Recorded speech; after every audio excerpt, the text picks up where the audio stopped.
We've been talking about the agreement reached between the IRS and the Trump family. The IRS is permanently barred from pursuing any claims against the president, his family, or his businesses based on past tax returns. It's an addendum to the president's settlement with that agency. But now we have some breaking news about the nearly $2 billion so-called compensation fund that's part of the settlement. Let's bring in CBS News justice reporter Jake Rosen. Jake, what can you tell us? Good morning. We've seen the first legal challenge in federal court against this $1.7+ billion weaponization fund created as part of that settlement that you just mentioned. It is brought by two law enforcement officers who clashed with the angry mob of Trump supporters on Capitol Hill on January 6, 2021. Harry Dunn, a retired former U.S. Capitol Police officer, as well as Daniel Hodges, who's an active Metropolitan Police Department officer here in the district, have sued in D.C. federal court, claiming that this fund and its creation are illegal and would only pay out people like the January 6 convicts, I should say, who were later pardoned by President Trump.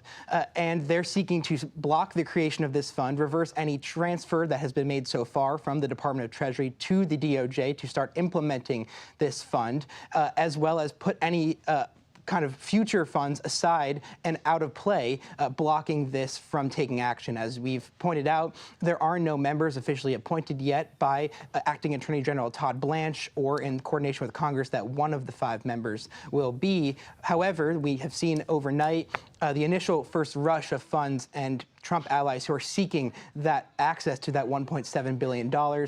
It's unclear how much legal standing this case is going to have, because legal experts and federal ethics experts that we've talked to have said it's going to be very difficult to prove in federal court that you are being irreparably damaged. However, two police officers here in the district, I should say, who were injured by those rioters on January 6th and who have faced the consequences over the last 5+ years of that, believe that they have the first case. We'll see. There will almost certainly be more, but this is the first initial batch of that, and we'll see what happens in federal court in the next coming days and whether they can convince a judge that this case should move forward. Yeah, it's a reminder of the trauma so many Capitol Police officers experienced after the January 6 riots, many of them not surviving weeks later because of the trauma and the mental anguish.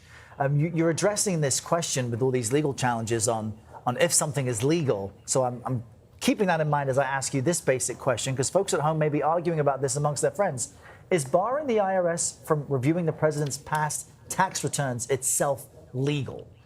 It's certainly unprecedented, Errol, and it's a part of a sweetener that the Department of Justice put in this deal, because we should remind our audience this lawsuit that was brought by President Trump, his 2 adult sons, and the Trump Organization against the IRS for the leak of his tax returns by a government contractor was not focused on any of the audit measures that the IRS had apparently been taking underway and past tax returns that were under investigation by the IRS. It was simply about the illegal leak of those tax returns. This is a separate component that was built in so that any tax returns that were filed before yesterday, meaning up and through this year, cannot and will not be investigated or looked into by the IRS or Treasury Department.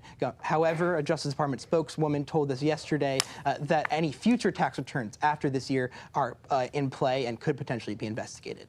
All right, good to know. Jake Rosen, thank you so much. Thank you, Jake.